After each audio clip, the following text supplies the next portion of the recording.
Hi, good morning to everybody.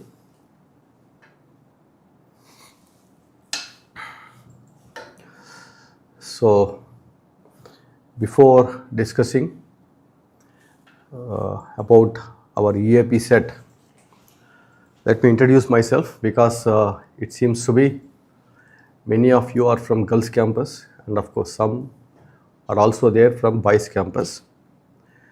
The people from boys campus may be knowing about me. So myself, Dr. Jagadish Narendra Prasad, P. Jagadish Narendra Prasad,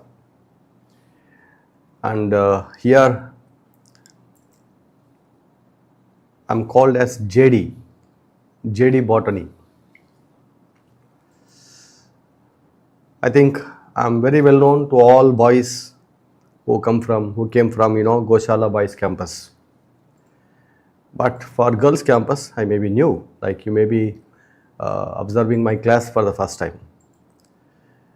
So of course, not much more details are required for you about myself and my details, because this is not the time to waste our time just by discussing about myself. Okay, let us go into the current aspect, that is EAPCET. So you all done your NEET exam absolutely in a correct way, and of course already the preliminary key also came. I think you might have seen. So but this EAPCET also helps you, like though you got better marks in NEET exam, this is also required just to have some extra information in biology, particularly in botany. Botany and zoology, we have some extra information in EAPCET when compared to our NEET textbooks. So here I am going to discuss only those aspects that are not covered in NCERT book. Be clear. I am going to discuss only those topics which are not covered in NCERT books. Understood? Because in EAPCET, see, the pattern of EAPCET and pattern of NEET is entirely different. I think you have your EAPCET on 19th of this month, right? Yeah. So the pattern of question paper and mode of question asking is very different in both NEET as well as in your EAPCET. When it comes to EAPCET, here most of the questions that you are finding will be statement type of questions, and each question, each statement, sometimes that itself appears almost 2 to 3 lines. That means you have to be very perfect in every line of your current NCERT book as well as your state book. Got it? So as we already discussed NCERT lines for our NEET, here in this program I am not going to touch that NCERT lines again. Here I am going to explain only those topics which are not covered in NCERT but covered in our state book. Got it? So be clear with this. So here if you take from the living world to the second year molecular basis of inheritance or biotechnology, there is lot of information which is excessively included in our state book. though it is not there in EAPCET, I mean NEET. So here I am going to start with living world. Okay, first I am going to explain you about the living world. I told you very clearly that here I am going to discuss only those topics which are not covered in NCERT. Understood? Because whatever, of course, I think you are all already provided this information in your WhatsApp groups. If it is not provided, you can request your administrators about these extra lines given in NC state book, AP state book. So now let us see about living world. So in the living world, even in our state book, we have information about what is living, diversity in the living world, taxonomic categories.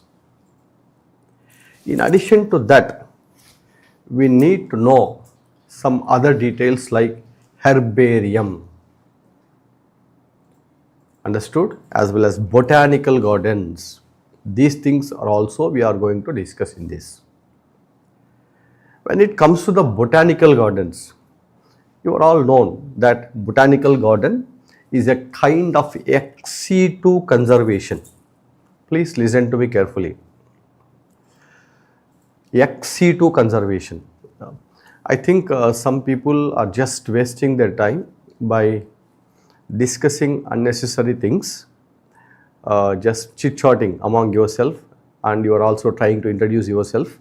You can do all this nonsense in your personal social media platforms. Okay, this is an educational platform. Here you are not supposed to do all this. That's why what I am planning is, from today onwards, I am going to close chat box till the last minute of my class. What do you say? Is it okay for all of you? I am waiting for your reply.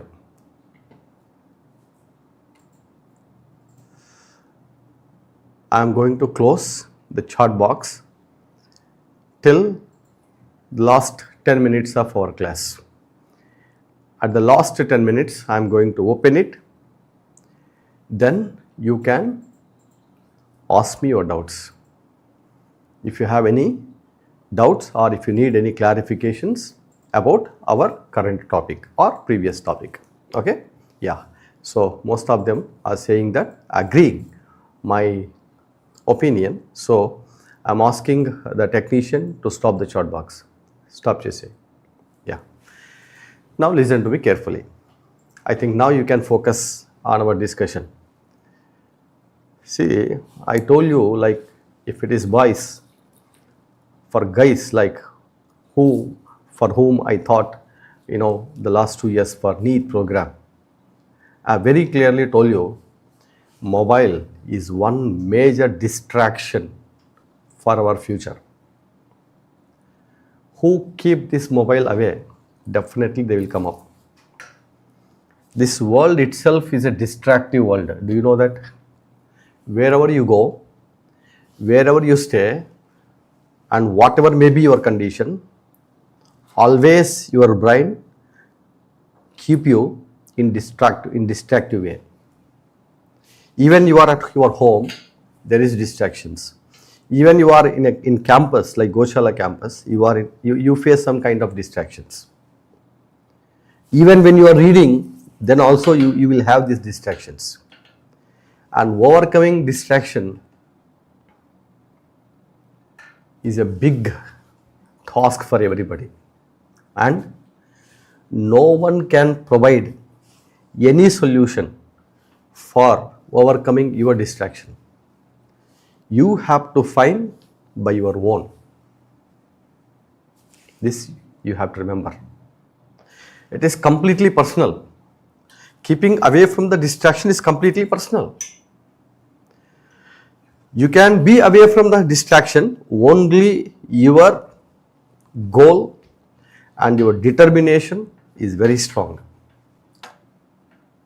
Understood? So let me not to go into that details. If I start explaining about philosophy, our whole class will be wasted. Now let us come back to our syllabus. So as I said now, here I am going to discuss first about the living world. So in living world, so we are going to discuss few taxonomical aids here. One of that aid is botanical garden. I told you that botanical garden is a kind of ex situ conservation.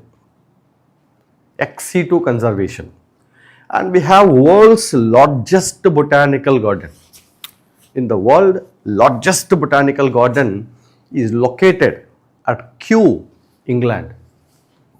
Where? Kew, England.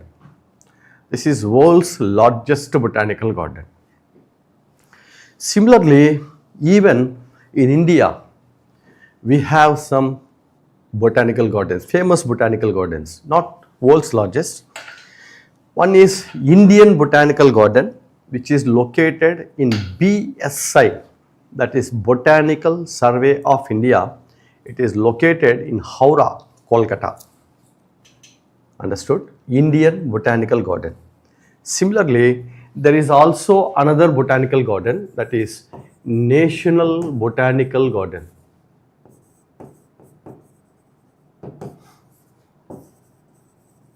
This National Botanical Garden is present in NBRI, that is National Botanical Research Institute, and which is located in Lucknow. So these are some important things. Apart from that, now we also have digital, of course, I think you all very well known about herbarium, right? I think you are all known about herbarium because you already completed your practical exams and you might have submitted your herbarium sheets to your practical exams, right? So what is herbarium? Herbarium is nothing but, herbarium is a storehouse of dried, pressed and preserved plant specimens. Which specimens? Plant specimens. Plant specimens are collected, they are dried, pressed and preserved on sheets in a room. They are preserved on a sheet, like you might have seen your herbarium sheets. On the herbarium sheet, the dried plant specimen is preserved and these sheets are again kept or preserved in a room. That room of herbarium sheets itself is called herbarium. What is the use of this herbarium? Herbarium can help us for the identification of a species. What for it is useful? Identification of a species. That is the importance of herbarium. So simply we can say it is a direct method of identification. Like just if you pluck a particular plant from your locality and if you want to know to which class or to which family or to which genus that particular plant is belonging, then just simply go to the herbarium, compare this collected plant specimen with herbarium specimens preserved in the herbarium room. So with that you can identify. Understood? That is the importance. Now this herbarium sheets, now in olden days we used to preserve these herbarium sheets in a room, and maintaining that herbarium sheets as well as room is also a very difficult task because this is all plant material. After some time this plant material may get decayed. Again the taxonomists have to collect the specimen and have to preserve, isn't it? And sometimes you know what will happen, the taxonomists may not get the specimen again because the plant may be get extincted. That is why now the scientists have introduced another herbarium that is called digital herbarium. What is it? Digital herbarium. Digital herbarium is a simple method where just you are taking the photographs of the specimen, plant specimen, and these photographs preserved and are published in internet. That means this digital herbarium are intended to use digital photography as well as internet facility. So this digital herbarium, you can say that they provide an analogous online facility. Analogous online facility. Understood? And it is also helpful for wider use, like you can use it anywhere. Anywhere you go, like whether you are in India or other abroad, or if you are in a deep forest, if internet is available, you can check. So there is no need of carrying these herbarium books like floras along with you to the forest and to find out whether that particular plant is belonging to which class or something else. In olden days, like when I did my PhD, so my taxonomist colleagues, they used to carry herbarium books also along with them to the forest. Now the technologies became so simple that just we are carrying our mobile and there is digital herbarias available in mobile. Just you can open it by using Google search. You can find out, like based on the characters of the particular plant, you can identify to which genus or species or family, whatever it may be, you can easily identify, collected specimen. So that is the importance of digital herbarium. And another most important thing, I think you will also know about keys. Key is also another important taxonomical aid that also we have to know. Key is nothing but these are identification of characteristics, identification characteristics for to recognize a particular plant or animal species. Key characters we used to say, isn't it? What do you mean by key characters? Very important characters. Similarly, every plant will have, or every animal will have some important characters. Based on that, you can recognize that particular organism. For example, let us take Fabaceae. How would you identify that Fabaceae members? Just by looking papilionaceous corolla, isn't it? For example, if you are given a Solanaceae member, how would you identify? You will see whether it has swollen axial presentation or not in its ovary. It's a key character. And these keys are a pair of contrasting characters that can help us to recognize or to accept one particular character and reject another character. And here each key comprises a pair of contrasting characters. Understood? So these contrasting characters, like opposite characters,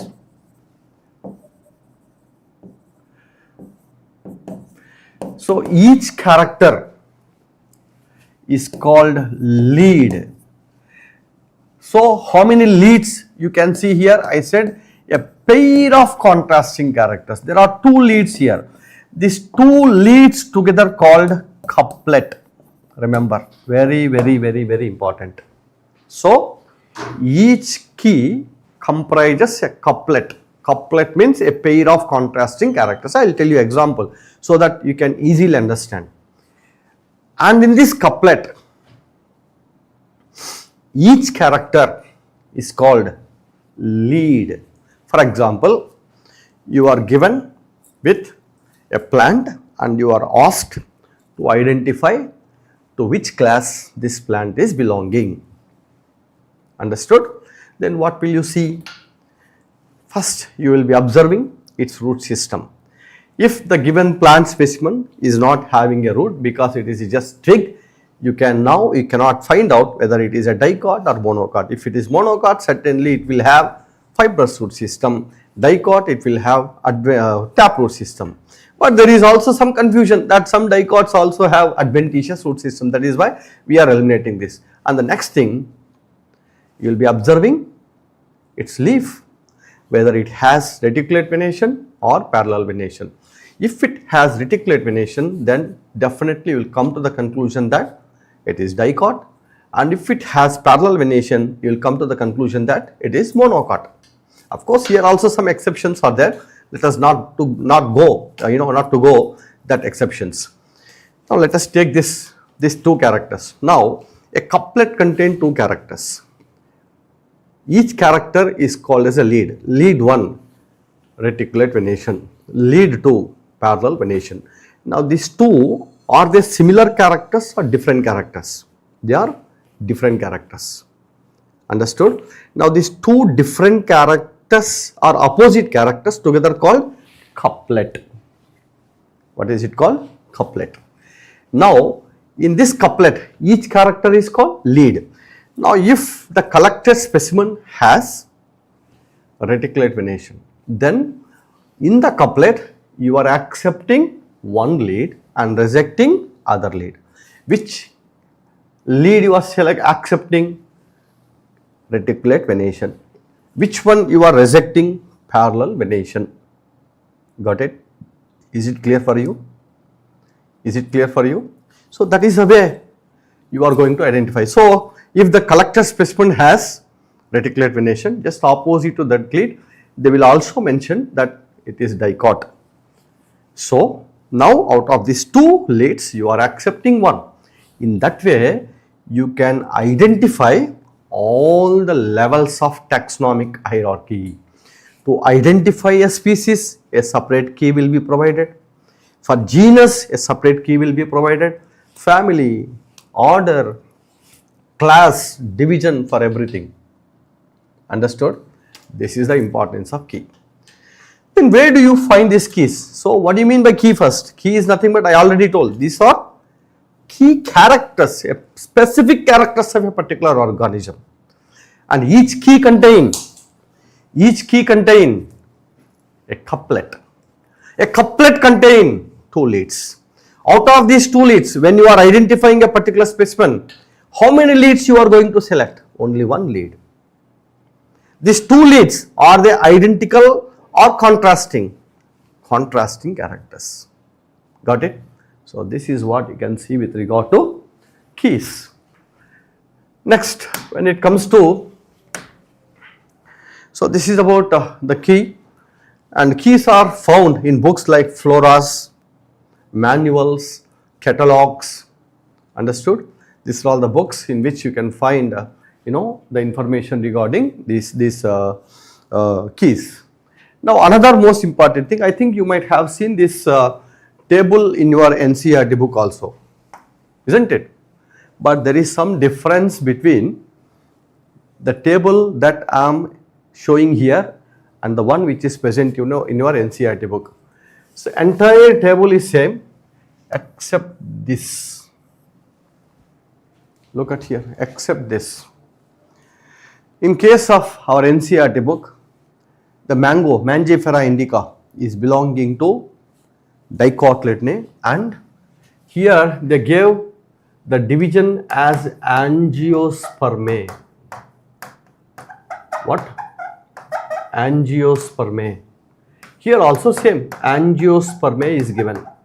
But in our state book, instead of giving angiospermae, it is mentioned as spermatophyta. Spermatophyta. Why? Because there is some difference in classification given in state book as well as in NCERT book. In NCERT book, the classification system given was different and state book classification system was different.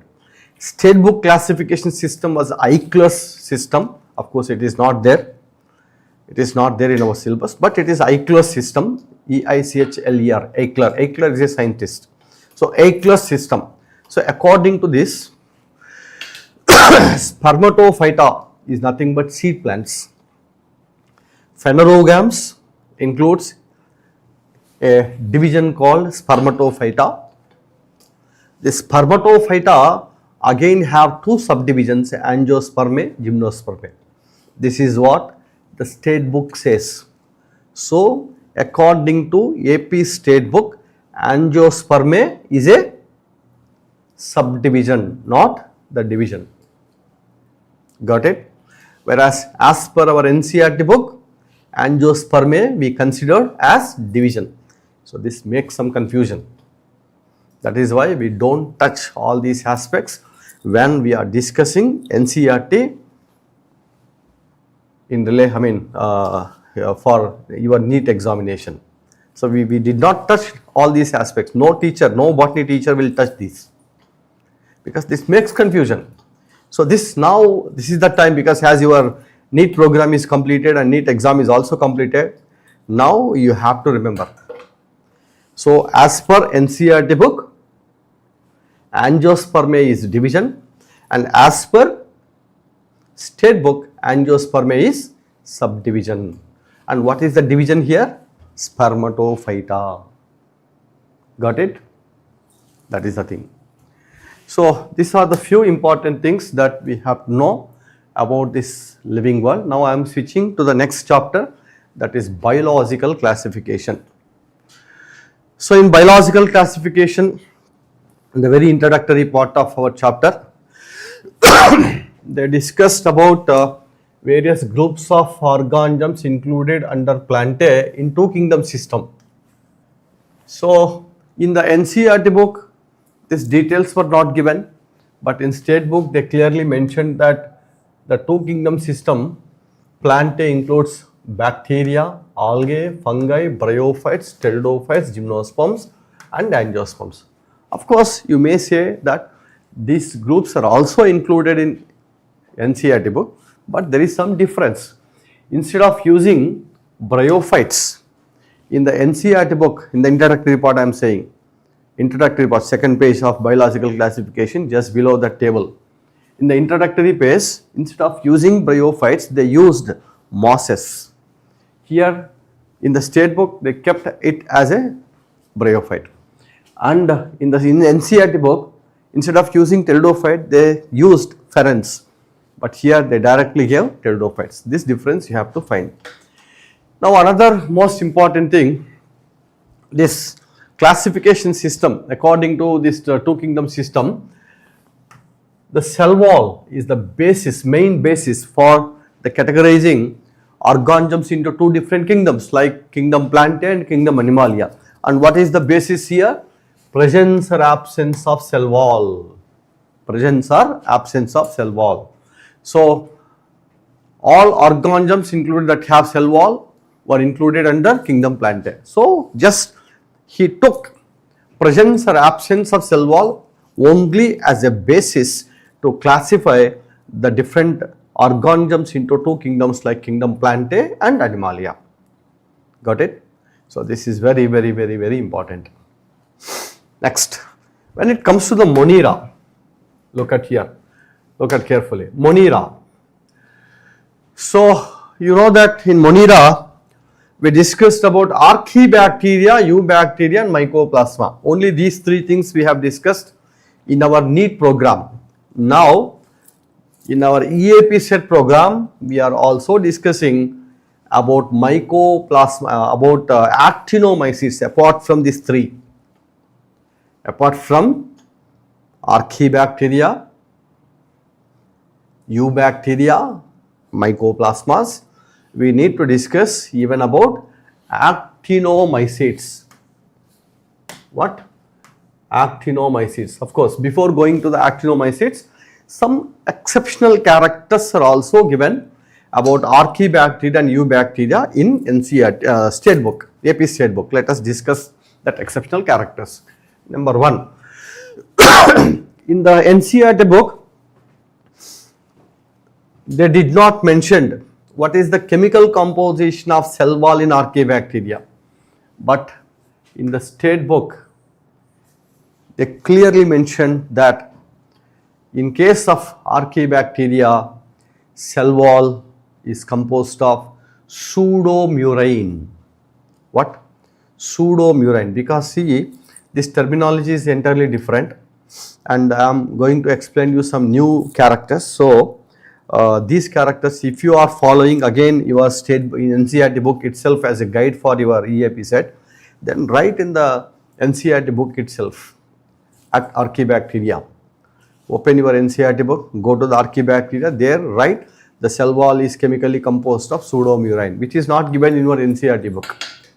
Understood? We did not, discuss this for our NEET program. Of course, I explained in our normal class, but it is essential for your your EAPCET, as this concept is included in our state book. And second important thing is, according to NCERT book, Archaebacteria can survive against to the harsh environmental conditions, very harsh, like extreme temperature, saltness and marshy environment. And what is the reason for their survival under harsh conditions given in the NCERT? They said the cell wall is responsible for their existence under unfavorable conditions.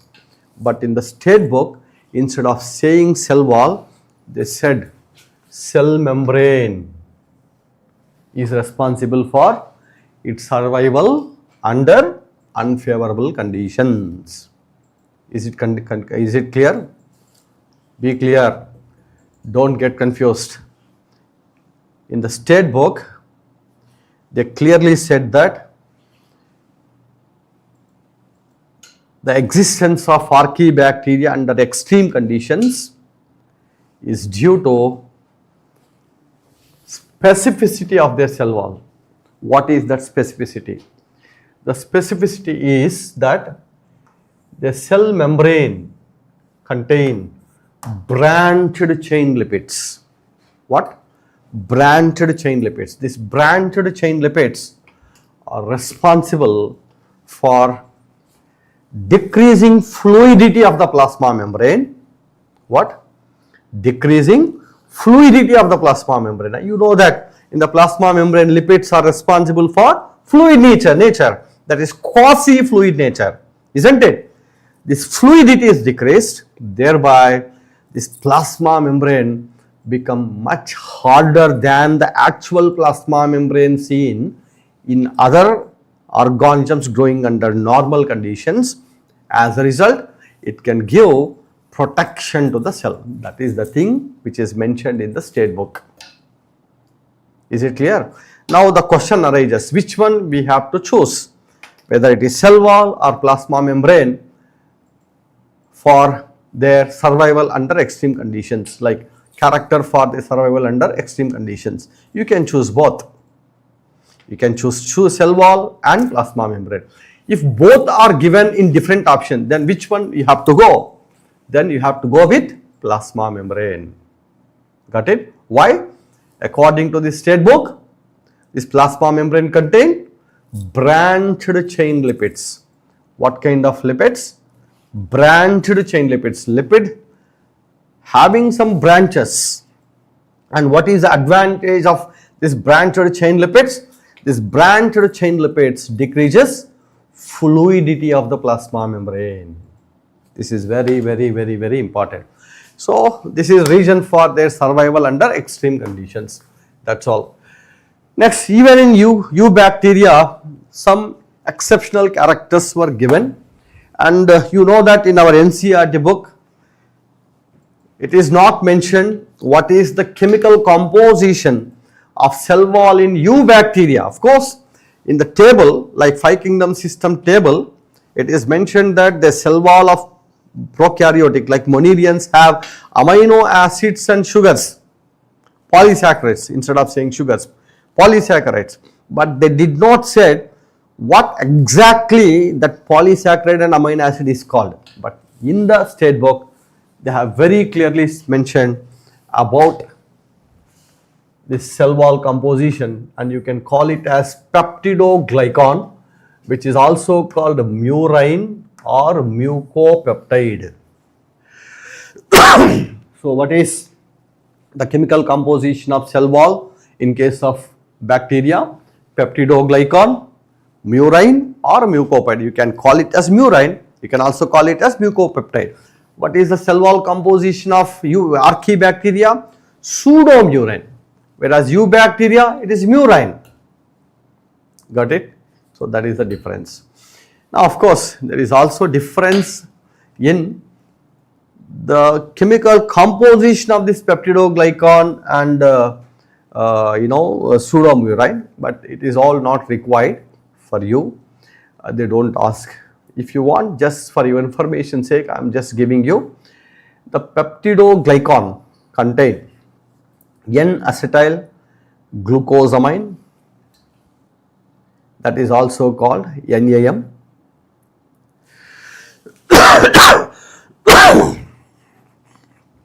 N-acetyl glucosamine NAG and NAM, N-acetyl muramic acid. These two are the chemical components present in peptidoglycan. Apart from proteins, amino acids are also present. Similarly, in case of pseudomurine, instead of N-acetyl muramic acid, there is N-acetyl thalassominuronic acid. So this is all not required. So that makes some confusion for you, because now itself, some people may be finding a lot of confusion among NCERT information and state book. Okay, so that's why I don't want to give much more confusion for you. Let us not go to the details. Just remember that. Next, another important thing, in the biological classification itself, they mentioned that this plasma membrane forms a infolding. This infolding is called as mesosome. It is already known because it is also mentioned in our unit of life chapter. Okay. Next, another important thing, genetic material is basically naked. Why is it called naked? Because it is not surrounded by any envelope. The genetic material is double stranded DNA in case of bacteria. Now this genetic material is not covered by any nuclear envelope, so it is called as naked DNA, hence they are kept under prokaryotes. And one more important character that it is mentioned in biological classification under eubacteria is this: eubacteria members lacks all cell organelles except ribosomes. Ribosome is the only organelle present in eubacteria, remaining all organelles are absent. Similarly, let us see about the cyanobacteria. When it comes to the cyanobacteria, so in the NCERT book they gave very little information, only 3 points. But if you take the state book, lot of information is there. The foremost thing that you need to remember is cyanobacteria contain chlorophyll A, which is not mentioned in our state book. Remember, chlorophyll A, which is similar to the higher photosynthetic organisms. This is one important character. And second thing, the cyanobacteria are first photosynthetic organisms with oxygenic photosynthesis. What kind of photosynthesis? Oxygenic photosynthesis. Very, very, very, very important. What do you mean by oxygenic photosynthesis? That means during photosynthesis they evolve oxygen. I think like when we discussed photosynthesis chapter, particularly about Van Niel's experiment, I have clearly explained, like for boys, not for the girls, clearly explained that all the photosynthetic organisms were categorized into two groups. What are they? Anoxygenic and oxygenic. Anoxygenic and oxygenic. What are anoxygenic? Oxygen is not evolved. Example, sulfur bacteria. Oxygenic, oxygen is evolved. Example, cyanobacteria, as well as green plants, algae, bryophytes, pteridophytes, gymnosperms, angiosperms, even some protists, euglenoids. These are all you can include. Like that we have two groups. So cyanobacteria are the most primitive organisms with oxygenic photosynthesis. Very, very, very, very important.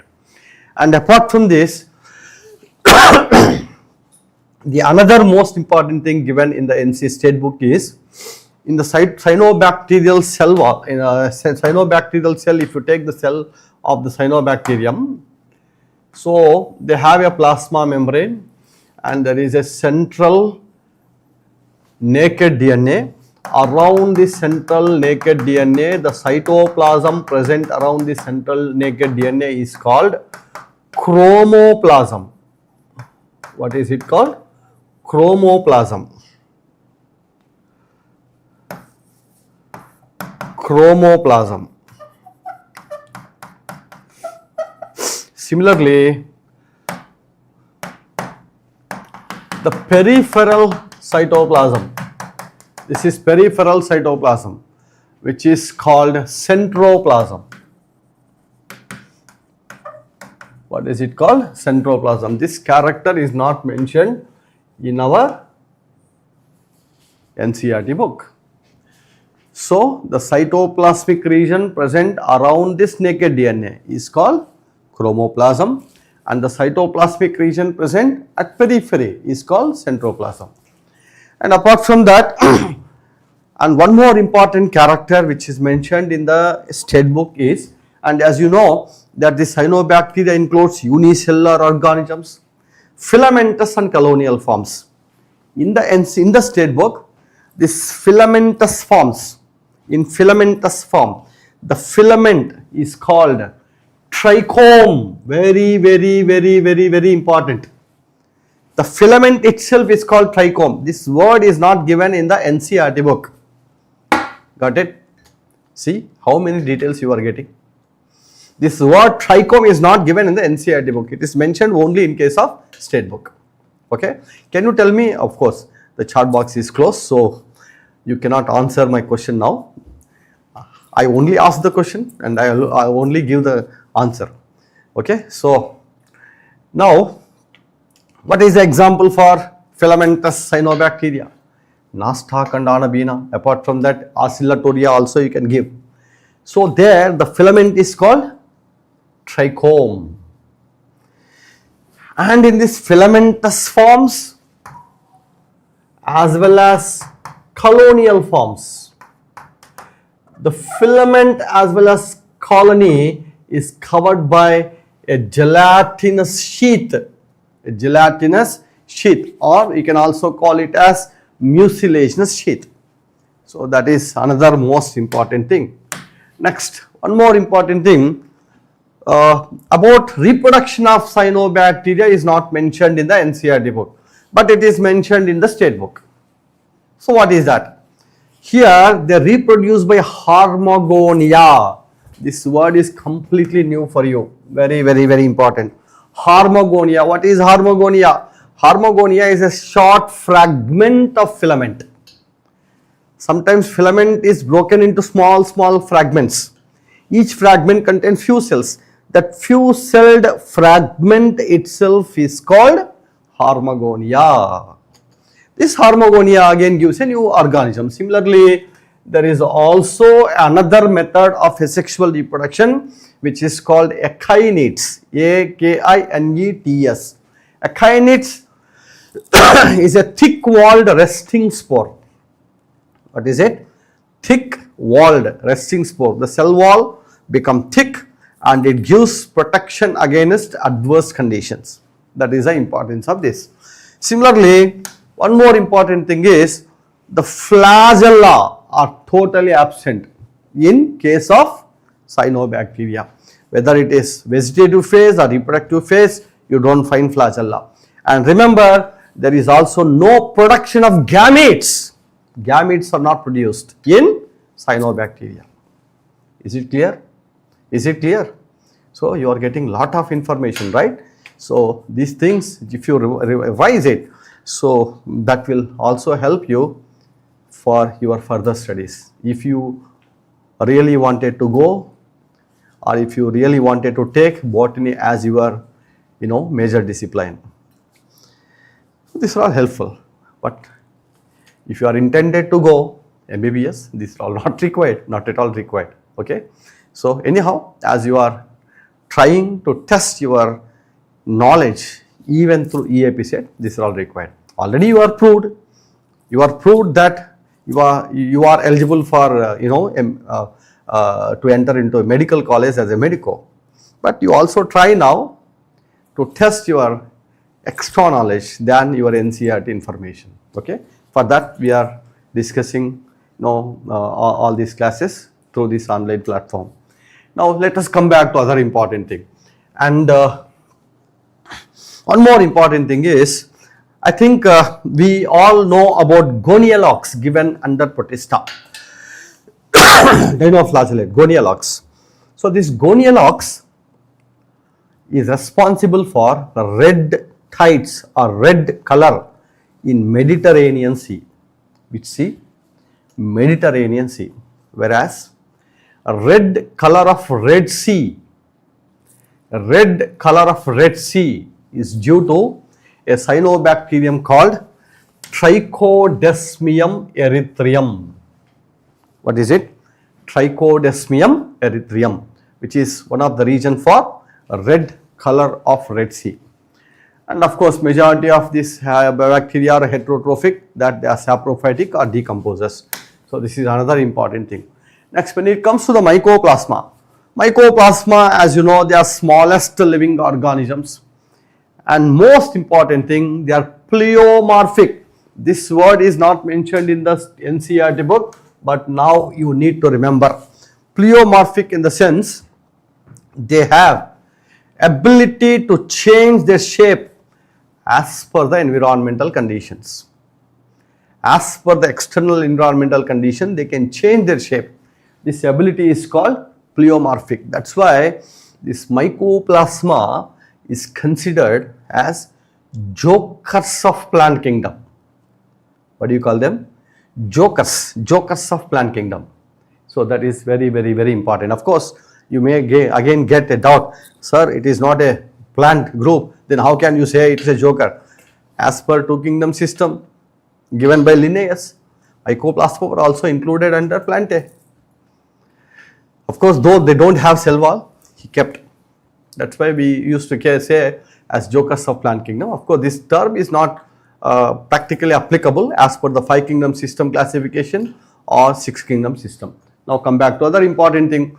Of course, this they also mentioned in the state book, they also mentioned about some diseases related to the mycoplasma. One of that disease is witch's broom, which is caused in plants, and pleuropneumonia in cattle, and mycoplasmal urethritis in case of human. These diseases are also mentioned in the state book with respect to the mycoplasma. What are they? Sorry. Number 1, witch's broom in case of plants, pleuropneumonia in cattle, then mycoplasmal urethritis in human being. So these diseases also we have to remember. Next, let us see about the Actinomycetes. Remember, Actinomycetes are branched filamentous bacteria. They are not multicellular. Branched filamentous bacteria. That means the bacteria itself appears like a filamentous bacteria like this. It's a single cell, unicellular organism, but the whole body appears like filament like this. Branched filamentous bacteria. And that forms radiating colonies. Like if you observe the colonies of this bacteria on the nutrient medium, the colony appears like radiating colony like this. And the cell wall, this is very, very, very important. The cell wall is made up of mycolic acid. And they also said that most of these members are saprophytic, some are parasitic. And they also mentioned some of the parasitic bacteria in the state book. One of the example is Mycobacterium tuberculosis that causes tuberculosis disease, Mycobacterium. And Corynebacterium is another important parasitic form, Mycobacterium and Corynebacterium. And you know streptomycin, erythromycin, these are all antibiotics we are getting from the genus Streptomyces. Streptomycin, remember, what is the first antibiotic obtained from bacteria? Everyone loudly says that penicillin, isn't it? Penicillin, is it obtained from the bacteria? No. Penicillin obtained from fungi, not from the bacteria. What is the fungi? Penicillium notatum. Then what is the first antibiotic obtained from the bacteria? Streptomycin. Streptomycin was discovered by Oaksman. Penicillin was discovered by Alexander Fleming. This was discovered by Oaksman, W-O-K-E-S, Oaksman, M-A-N. Oaksman, he isolated this antibiotic streptomycin from the bacteria called Streptomyces. There are several species under this. We don't need all the details, just remember. Is it clear? Is it clear for all of you?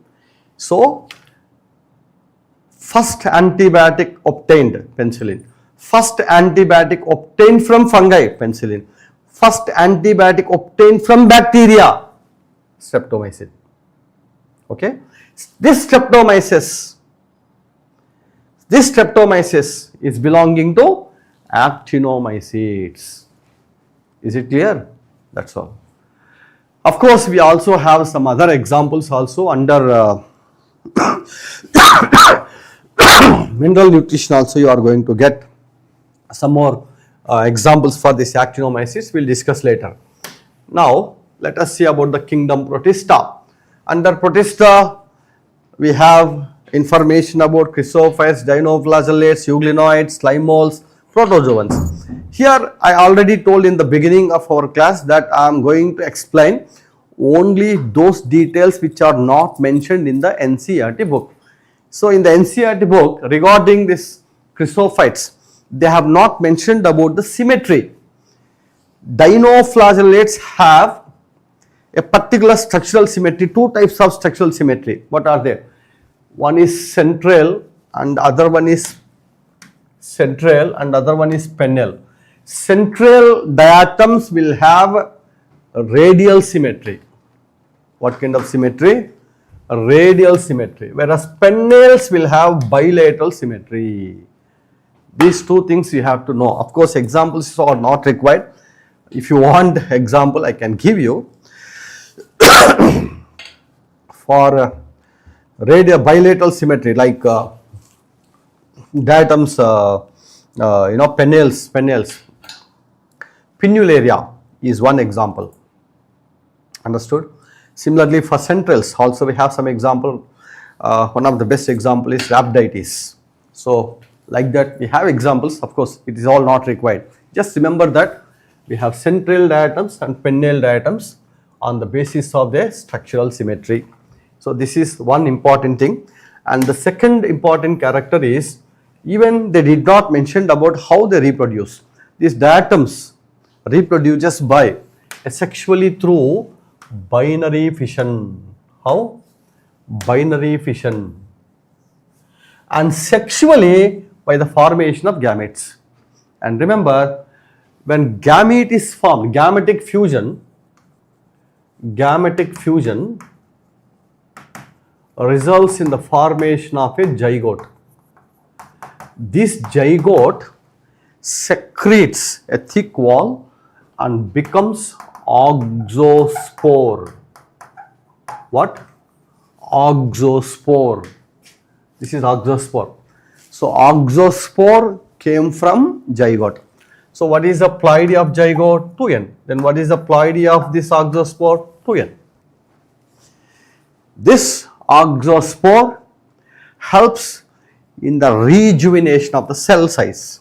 Rejuvenation means reformation. Let me explain some more details here. Actually, in diatoms, if you take the diatoms, they have epitheca and hypotheca, right? During asexual reproduction like binary fission, what happens is this epitheca and hypotheca get separated and both will secrete a new hypotheca. So now what will happen? Now the cell that is formed from this hypotheca gets smaller size than the one which is formed from epitheca. Again, for example, if it is again divided by binary fission, now this epitheca now acts as epitheca only. Now this hypotheca also now acts as epitheca. Now both will secrete a new hypotheca. As a result, what happened to the size of the cell which is formed from the parental hypotheca? What happened to the new cell size which is formed from the parental hypotheca? Gradually decreases. Once the smallest cell is formed in the colony, now this smallest cell then enters into the sexual reproduction, that it forms the gametes and develops the zygote, and it transforms into oxospore. This oxospore elongates and again gives the size of the cell similar to its parental cell, the first parental cell.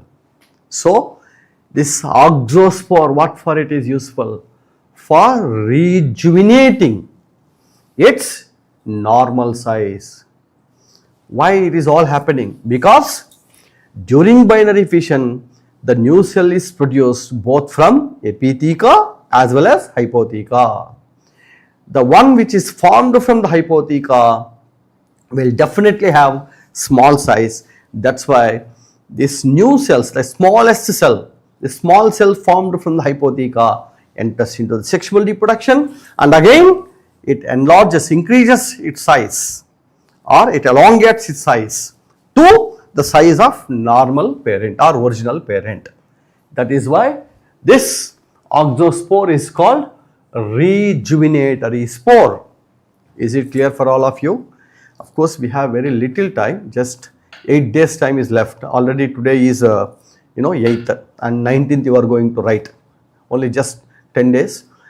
In this 10 days, one Sunday is there. So only 9 days we have to complete. That's why I am going little bit faster. I think the boys who are already there in this class, they may be knowing how much slow I go in our NEET classes. I will be very slow and give lot of information.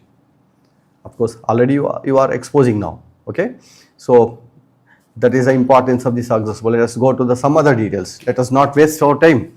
Next, when it comes to other details of this dinoflagellates, this all happen with the diatoms. When it comes to the dinoflagellates, so dinoflagellates in the state book they mentioned that they are called whirling whips or spinning algae, because you know that dinoflagellates have two flagella. One is longitudinal and other one is transverse. This transverse and longitudinal flagella spin in opposite direction. This will be spinning like this and this will be spinning like this. Understood? That's why they're called whirling whips or spinning algae. And apart from that, dinoflagellates also have a nucleus with nuclear envelope. Inside the nucleus, the chromosomes remain in condensed state even during interphase. Understood? Usually chromosomes exhibit condensed state at the time of M phase, like prophase, metaphase and anaphase. Once they enter into the telophase, they undergo decondensation. But in dinoflagellates, these chromosomes remain in condensed state even during interphase. Further, they also lack histone proteins. Very important. Lacking histone protein is a prokaryotic character. Understood? Then as a result of this, their nucleus is also called mesokaryon. What is it called? Mesokaryon. So what is mesokaryon here? So the chromosomes remain in condensed state even during interphase, and also they lack histones. That's why it is called mesokaryon. Presence of nuclear envelope and chromosomal organization of genetic material is a eukaryotic character, whereas lacking histone protein is a prokaryotic character. As they exhibit both prokaryotic and eukaryotic characters. Hence, it is called the mesokaryon. Mesokaryon. Understood? So, that is the importance of this. And of course, when it comes to bioluminescence, one of the best example for bioluminescence is noctile yucca. So, even while explaining about this gonialochs, dinoflagellates, in our NEET syllabus I am saying, in our regular classes, I told you about noctile yucca. Noctile yucca, I think you all watched the movie The Life of Pi, which is an English movie, and it got many Oscar awards. You know, in that movie, the boy is stuck up in the middle of ocean in a small boat along with a tiger. In the night, he will see some flashlight coming from the ocean, isn't it? That flashlight is because of the noctile yucca, which is causing bioluminescence. Bioluminescence means emission of light by living organisms. So, that is called bioluminescence. Of course, this is because of digestion of a protein that is called luciferol. Luciferol is a protein that undergoes oxidation. As a result, light emits here. So, that is the importance of dinoflagellates. So, we discussed about diatoms like chrysophytes. Chrysophytes we have central, pennale, as well as oxospores are also there. Then when it comes to the dinoflagellates, we discussed particularly about mesokaryon and whirling webs. Now I am going with euglenoids. When it comes to the euglenoids, as you know, the best example for euglenoid is euglena. In euglena, so the diagram is given like this in the state book as well as in the NCERT book, right? Now in this diagram, this is cytostome. What is it? Cytostome. This word we have to remember. And this is cytopharynx. And this is reservoir. These details are not given in the NCERT book. Apart from that, you know that this has two flagella. One is short and the other one is large. At the junction where the two flagella joins, there is a region called paraflagellar body. Now this is paraflagellar body.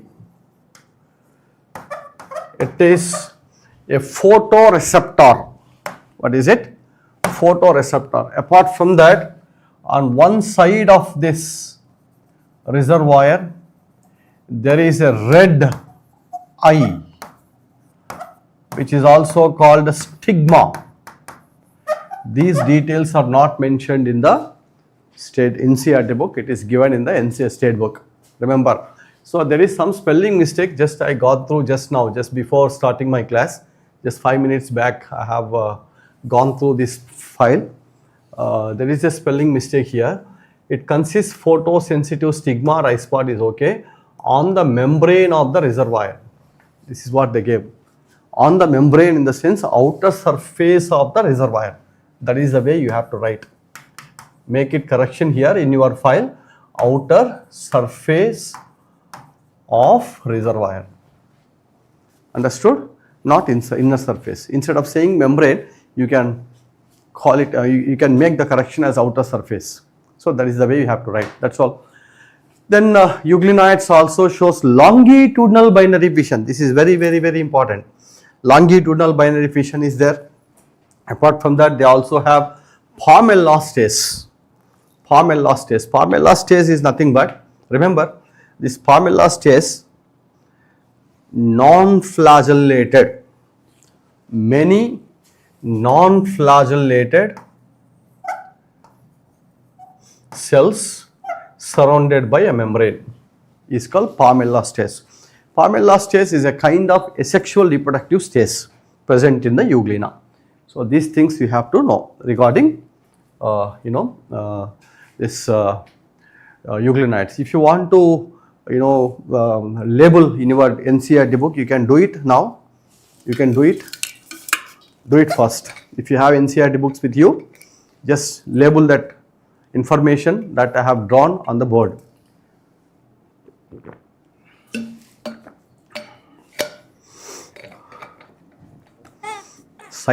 First one is cytostome, the second one is cytopharynx, which is also called as gullet, then reservoir, and write about paraflagellar body as well as red dye and sigma. Remember, this paraflagellar body as well as red dye, both are photosensitive, that they detect light source and makes and give the instruction to the flagella to move the organism towards the source of light. Okay. Okay, now is it clear? Yeah. So now let us go to the slime molds. Let us go to the slime molds. When it comes to the slime molds, in NCERT book they mentioned that it is saprophytic fungi like protist, but in the state book they clearly said that it is a saprophytic protist. This you have to write. Understood? And the plasmodium is multinucleated mass of protoplasm which is surrounded by a plasma membrane. This also you have to remember. These two are the important points and extra points given in the state book. Next, let us go into the fungi. So in fungi, lot of variations you can find here.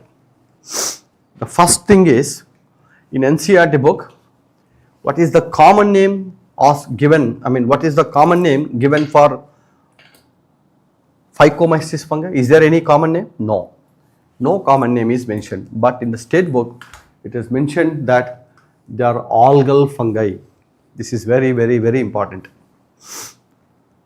Understood? They are algal fungi. Next. Apart from that, as you know, in the NCERT book also they mentioned that these Ascomycetes members are sac fungi. And in Ascomycetes, both karyogamy and meiosis occur in asci. This you have to remember. And asci are arranged in different types of fruiting bodies called ascocarps. Here in the state book they gave 3 different types of ascocarps. What is ascocarp? Fruiting body. Inside the ascocarp there is asci. Asci produces ascospores through meiosis. Okay. Now here they mentioned about 3 types of ascocarps. Listen to me carefully. One is Cleistothecium. Now this is Cleistothecium. Cleistothecium means it is a globose fruiting body without any apical opening. Globose fruiting body without any apical opening.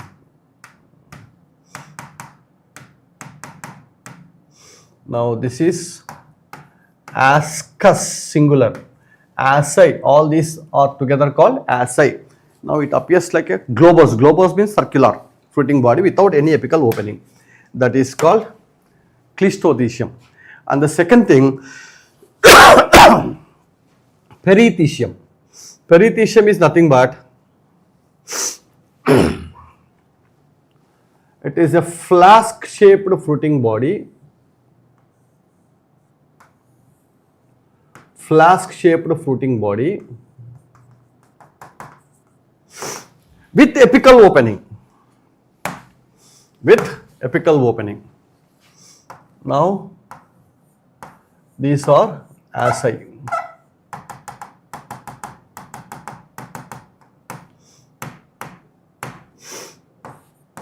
Ascus singular, asci is plural, and this fruiting body is called, what is it called? Perithecium. So what is perithecium? It is flask shaped fruiting body. This you need to remember. And the third one, Apothecium.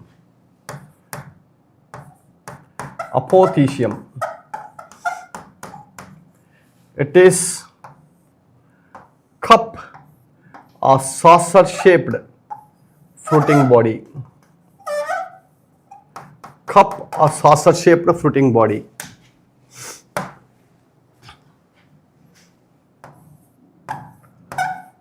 Now it appears like this. Now these are the asci. This is ascus, singular. Now this is called apothecium. Have you got the difference? What is cleistothecium? Globose floating body. What is perithecium? Flask-shaped floating body. What is apothecium? Cup-shaped floating body. If you get confusion between these two, just remember a mnemonic. AC. AC. A represents apothecium, C represents cup-shaped. Got it? Very simple. AC, just remember this. So, if in the examination they ask about cup-shaped floating body, then go with apothecium. If it is not cup, if it is globose, you can easily identify because it is cleistothecium. If it is not cup, the confusion arises with this one, perithecium, because the both terms appears to be same. Perithecium is flask shaped. PF, Provident Fund. Perithecium, flask shaped. Perithecium, flask shaped. Provident Fund. P, F. AC, air condition. Apothecium, cup shaped. Understood? That's all. This is the way to remember. So if you want to draw these diagrams in your book, you can draw it firstly, or else take the screenshot and you copy it later. Do it first.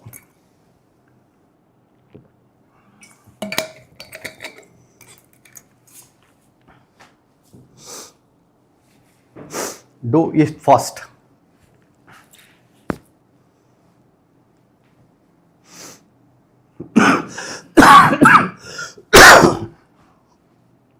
Yeah, is it finished? Okay, now let us see about Basidiomycetes. Even about Basidiomycetes, in the NCERT book they did not mention its common name, but in the state book they mentioned about the common name of the Basidiomycetes, that is club fungi. Club fungi, because their Basidia, not Basidiospores. Basidia are club shaped. Do you know what is club shaped? It is not the club that you go every day for, it is, club means what here? Club means gada. Gada. It is appear, not gada. Gada is a Hindi word is different. That is donkey. Now I am saying Telugu gada or Sanskrit gada. Gada, if the Basidia appears like a shape of gada or club, then it is called club fungi. And what is the reason for calling Ascomycetes as sac fungi? Because their ascus is sac shaped. Their ascus is sac like. Sac means pocket like. That's why it is sac fungi. And this is club fungi. This you have to remember. Understood? Very important. And here they also mentioned about bracket fungi. Examples were given. These examples are not mentioned in the NCERT. Polyporus for bracket fungi, Lycoperdon for puffball. So these two things we have to know. Next, with respect to the Deuteromyces, only examples, there is some difference between NCERT and state book. In the NCERT book, it is mentioned about only alternaria, trichoderma. Trichoderma is mentioned, but here we have colletotrichum, trichoderma and alternaria. These three things we have to remember, and their diseases also we have to remember. Of course, they mentioned all these three even in the NCERT book also, but diseases were not given. This alternaria causes early blight in case of mustard. Early blight in case of potato also it causes, even in mustard. Then colletotrichum, it causes a disease called red rot. Trichoderma, you know that it is used as a biocontrolling agent. Trichoderma we come across under microbes in human welfare as a biocontrolling agent. So these are the few important things with respect to this. Next, the last thing that we need to discuss under this biological classification is sixth kingdom classification. Of course, about this sixth kingdom classification, even in our NCERT book they mentioned, but not in detail. So when it comes to the sixth kingdom classification, it was given by Carl Woese, who has given it, Carl Woese. Now let me explain in detail about the sixth kingdom classification. This is also called three domain system. Three domain system.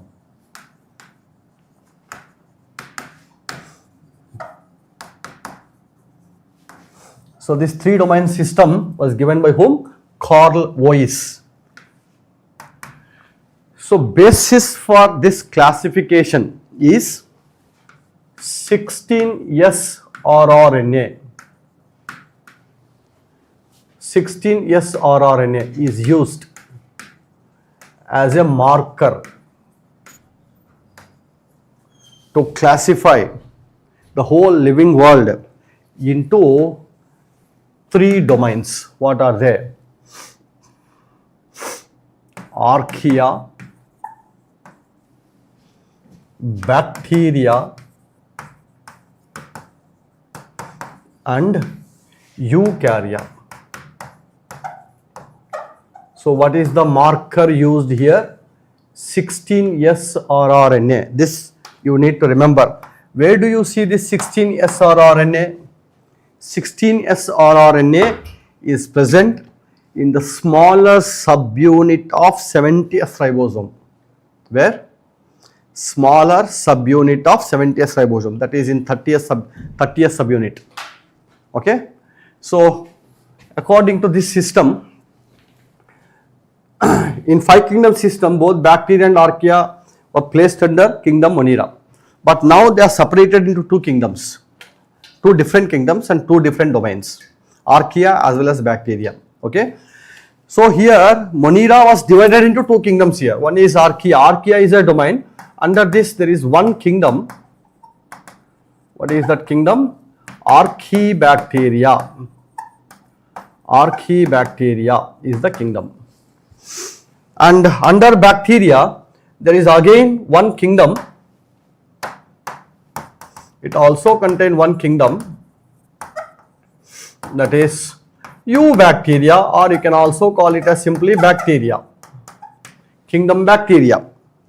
Understood? Instead of saying Eubacteria, you can call it as bacteria, kingdom bacteria, or you can call it as Eubacteria. Next, under eukarya we have four kingdoms. So what are they? Like Protista, Fungi, Plantae, and Animalia. So these are the four kingdoms. And according to this Carl Woese, all these organisms have formed from an ancestral organism called progenotes. So progenotes are the ancestral organisms, the first formed organisms. From this they have formed. And according to this Carl Woese, this archaea is more closely related to eukarya than the bacteria.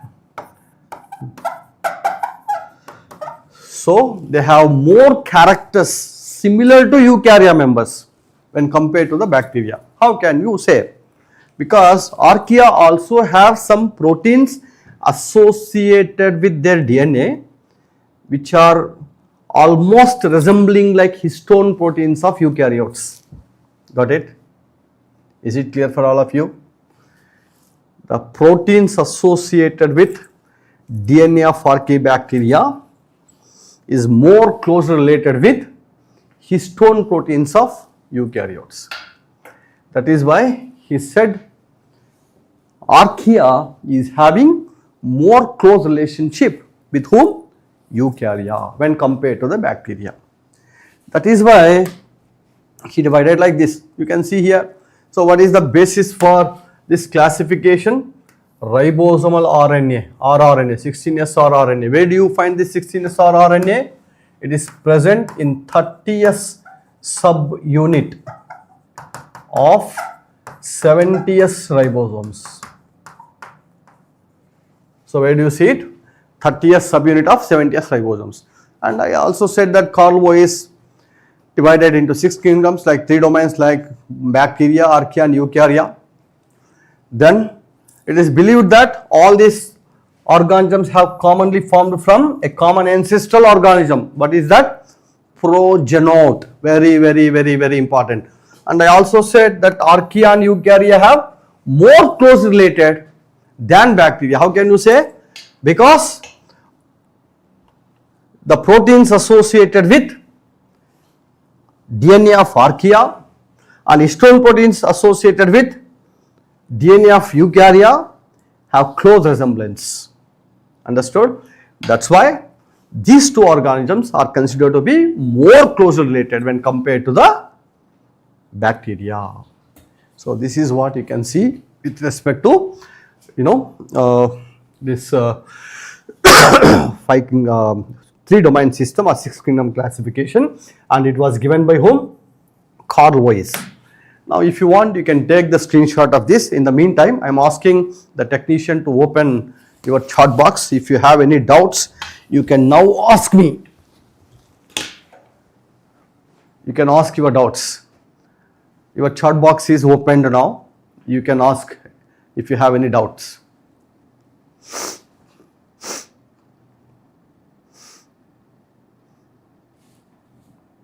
Any queries or any subjective doubts? Don't ask other information like NEET related or your cutoff, all those things. This is not the time to discuss about all those things.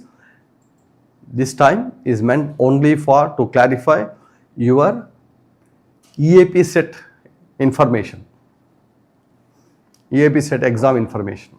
Okay. So now you can ask your doubts. Your chat box is now opened.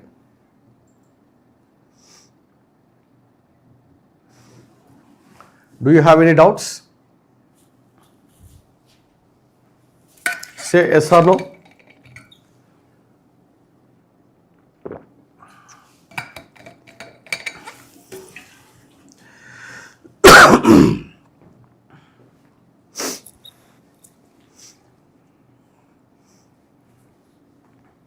Intra-outly chart.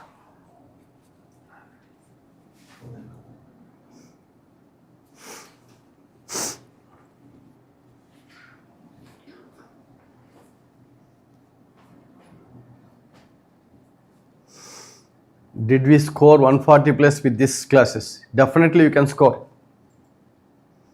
If you follow thoroughly and if you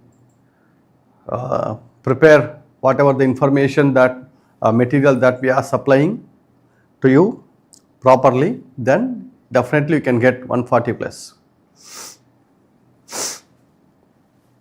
Yeah. Anything else? So we are discussing, right, Miss Jhansi Lakshmi, as we are discussing, just follow the information whatever we are discussing, and after discussion just spend one hour is enough. See, today I am discussing for a one and a half hour, right? In the evening just spend 1 hour for botany, just go for going through the whole information whatever I discussed today, so that you can cover and you can remember, because no problem at all, because whatever the information present in our state book and NCERT exactly same, except some 10% of syllabus. The 10% of extra syllabus now I am discussing. Okay. Mesokaryon concept. Miss Saparna is asking me mesokaryon concept. Mesokaryon, remember, mesokaryon means this dinoflagellates have a nuclear envelope. Presence of nuclear envelope is a eukaryotic character, but their DNA is not associated with histones. Their DNA is not associated with histones. As absence of histones is a prokaryotic character, presence of nuclear envelope and condensed chromosomes even in interphase, It's a eukaryotic character. As they have both prokaryotic and eukaryotic characters together, it is called meso. Meso means middle. Mesokaryon. Understood? So this is what you can see here. Yes, cyanobacteria, Sahiti, good question. Cyanobacteria have only chlorophyll A. There is no chlorophyll B. Cyanobacteria have only chlorophyll A.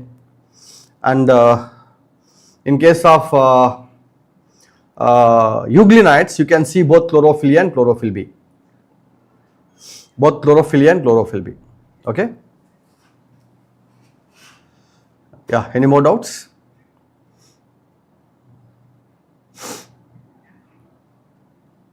Any more doubts?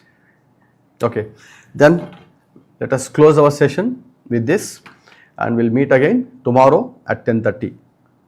Thank you. Thank you very much.